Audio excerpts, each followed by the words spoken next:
Hi friends, நம்ம இன்னைக்கு பூண்டு சட்னி தான் பார்க்க போகிறோம்.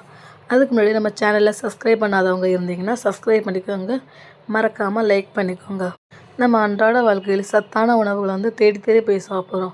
அதே மாதிரி நம்ம வீட்டில் இருக்கிறத வச்சு நம்ம சத்தான உணவுகளை எப்படி சேர்க்குறது அப்படின்றது மாதிரி தான் இந்த பூண்டு சட்னி நம்ம உடம்புக்கு ரொம்ப நல்லது. அது கேஸ்ட்ரபிள் இருந்துச்சுன்னா இந்த பூண்டு சட்னி வச்சு சாப்பிட்டீங்கன்னா வயிறும் ஃப்ரீ ஆயிரும், உடம்பு நல்லா ஃப்ரீயாக இருக்கும்.